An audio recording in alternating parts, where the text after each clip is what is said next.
ओम शांति। मातेश्वरी जगदम्बा सरस्वती मम्मा के अव्यक्ति मास में हम भाई बहनों को तीव्र पुरुषार्थ की श्रीमत मिलती है, क्योंकि इस मास में हम भाई बहनों को एक्स्ट्रा पावर मिलती है बाप दादा से और मम्मा से। तो इस जून मास में तीव्र पुरुषार्थ के लिए हम मम्मा के निमित्त जो भोग संदेश लगे, भोग संदेशों में हम भाई बहनों को बाबा ने गुह्य रहस्य बताए, अनेक इशारे किए, टचिंग दी कि अंत समय कैसा होगा, जब त्राही त्राही होगी तो आप बच्चों की स्थिति क्या होगी, आप कैसे ऐसे समय पर अचल अडोल रह सकेंगे। तो आज 24 जून 1999 के भोग संदेश का मनन करेंगे, जिसमें बाबा ने हमें अनेक इशारे दिए, अनेक युक्तियां बताई।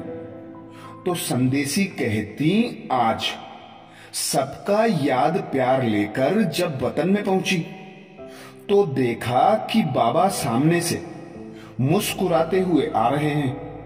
मेरे अंदर तो संकल्प था कि आज तो मैंने बाबा को कहा था कि बाबा आज मम्मा को वतन में बुलाना, लेकिन मम्मा दिखाई नहीं देती। मैं चारों तरफ देखने लगी। इतने में बाबा बोले, आओ मेरे विश्व कल्याणी बच्चे, बाबा के दिल तख्त नसीन बच्चे आओ। तो मैं बाबा को देख रही थी। बाबा बोले, बच्ची आज तो सतगुरुवार है ना।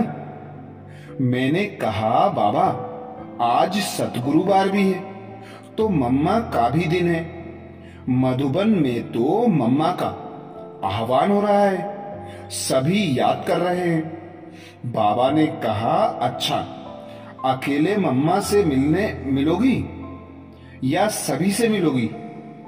बाबा ने कहा, अच्छा अकेले मम्मा से मिलोगी या सभी से मिलोगी? बाबा मेरी अंगुली पकड़कर ले चले तो सामने क्या देखा कि एक बहुत सुंदर सफेद सफेद फूलों की लड़ियों से जैसे पर्दा बना हुआ था और उन फूलों से बहुत अच्छी सुगंध आ रही थी। जैसे आगे बढ़ी तो वह लड़ियां हटने लगी, रास्ता बन गया। अंदर गए तो सारा हाल बहुत सुंदर फूलों से सजा हुआ था और एक बहुत अच्छा तख्त भी फूलों से सजा हुआ था।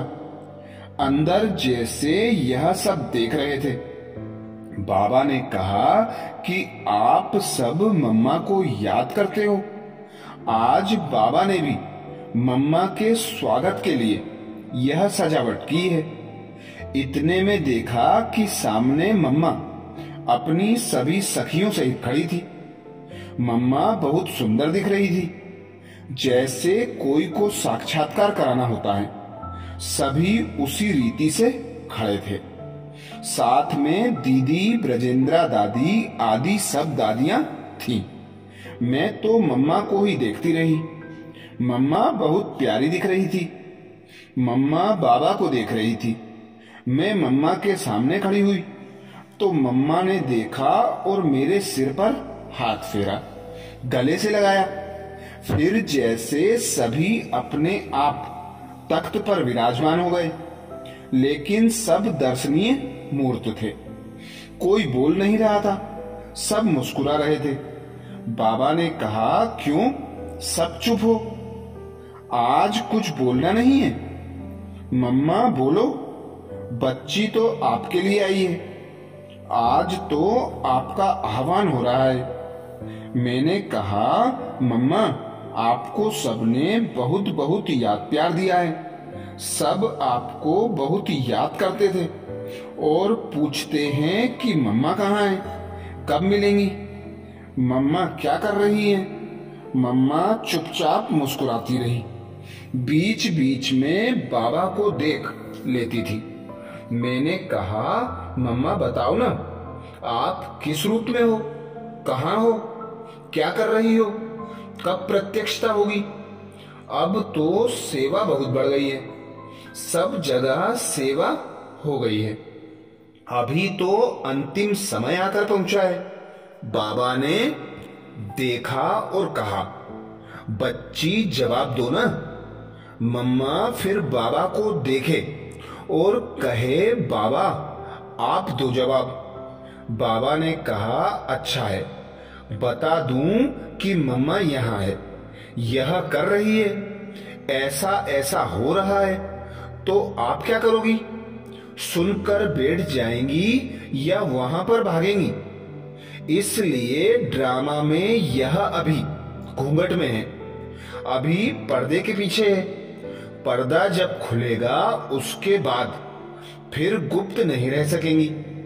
उस समय जो सीन चलेगा वह सीन भी वंडरफुल होगा, दुनिया की त्राही त्राही का और आपकी जय जयकार का।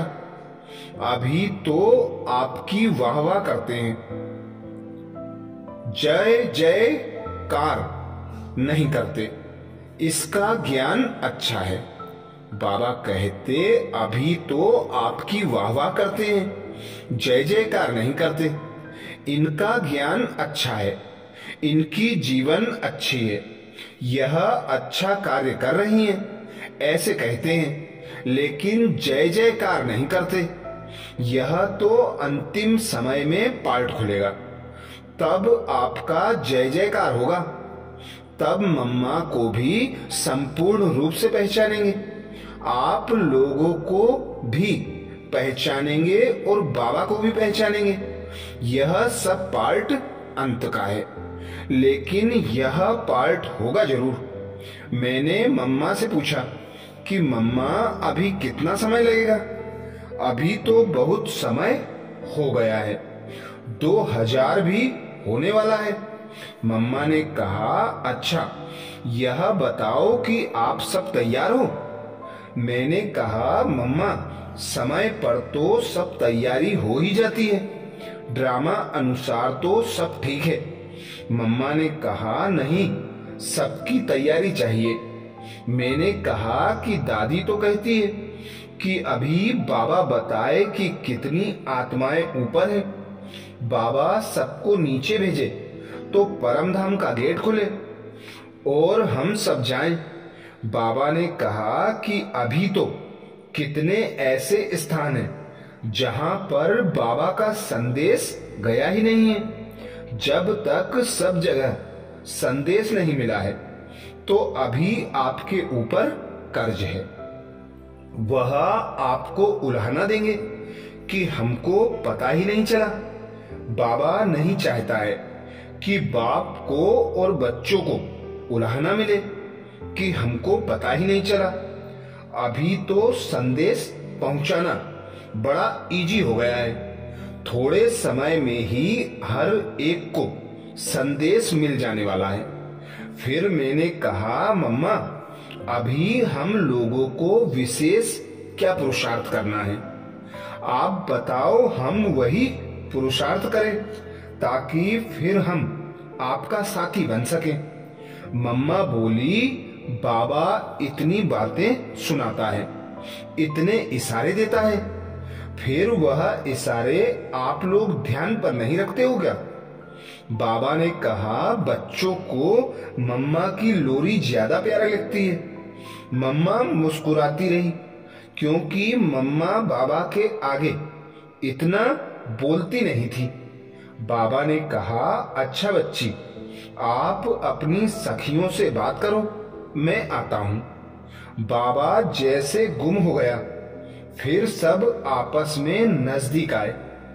फिर तो सब पूछने लगे कि मधुबन में क्या हो रहा है। हमने सारा सुनाया। फिर दीदी कहती हैं कि पता है सब मम्मा की कितनी महिमा करते हैं, मम्मा की क्या विशेषता थी। मैंने कहा, मम्मा गंभीर थी, धैर्यवत थी, बाबा की आज्ञा का पालन करती थी। सब मैंने सुनाया। बोला कि मम्मा की पहली विशेषता थी मम्मा जब से आई, बाबा जो है, जैसा है वैसा ही मम्मा ने बाबा को पहचाना और कभी भी बाबा की कोई बात को हल्का नहीं लिया। कौन बोलता है, कौन डायरेक्शन दे रहा है, मम्मा ने बाबा को इस रीति से देखा और बाबा की हर आज्ञा को जी बाबा, हाँ जी बाबा किया। इसके अलावा कभी मम्मा ने यह नहीं कहा कि यह नहीं हो सकता, पुरुषार्थ करेंगे, देखेंगे, यह नहीं कहा। हमेशा कहा हाँ जी बाबा। मम्मा बाबा को संपूर्ण परम आत्मा के रूप में, सर्वशक्तिवान के रूप में ही देखती रही, जो भगवान के मुख से एक एक ज्ञान अमृत निकलता था। मम्मा उसे चात्रक होकर अपने अंदर समाती जाती थी, एक बूंद भी इधर उधर ना हो। मम्मा का इतना ध्यान था। ऐसे दीदी मम्मा की विशेषता सुना रही थी। फिर मैंने कहा मम्मा, आप हमारी उन्नति के लिए कुछ तो बताओ। अंतिम समय में हम बच्चे क्या विशेष धारण करें।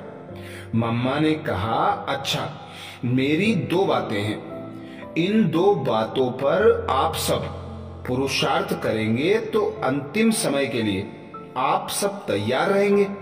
मम्मा ने कहा कि वर्तमान समय को देखते हुए एक तो सभी बच्चों को बेहद की वैराग्य वृत्ति धारण करनी है और वह सब होगी जब हर एक यह लक्ष्य रखे कि मुझे विदेही बनना है। वैराग्य वृत्ति से ही विदेही अवस्था आ सकती है। समय को देखते हुए इन दो बातों पर अटेंशन देकर अपनी स्थिति को ऊंचा बनाओ और बाबा जो हम बच्चों के अंदर आस है और बाबा की जो हम बच्चों के अंदर आस है वह पूरी करो। मम्मा ने यही दो बातें कहते सबको याद प्यार दी। इतने में बाबा आए और कहा कि बच्ची माँ से चिटचिट हो गई, अब तो मम्मा के लिए भोग लाई हो, वह खिलाओ।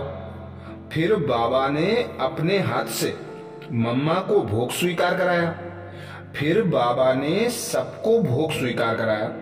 फिर आज जिन जिन आत्माओं का भोग था उनको बाबा ने वतन में इमर्ज करके अपने हस्तों से भोग स्वीकार कराया और सबको याद प्यार देते हुए कहा कि समय अनुसार आने वाली परिस्थिति को बाप की याद से पार करते आगे बढ़ते चलो, बढ़ाते चलो और कोई भी बात सामने आए तो उसका अपनी स्थिति से सामना करके आगे बढ़ो। बाबा हर पल हर कदम बच्चों के साथ है और रहेगा। ऐसे कहते बाबा ने सबको याद प्यार दिया और हम नीचे आ गई। अच्छा, ये संदेश था 24 जून 1999 का, जो मम्मा के निमित्त भोग संदेश था।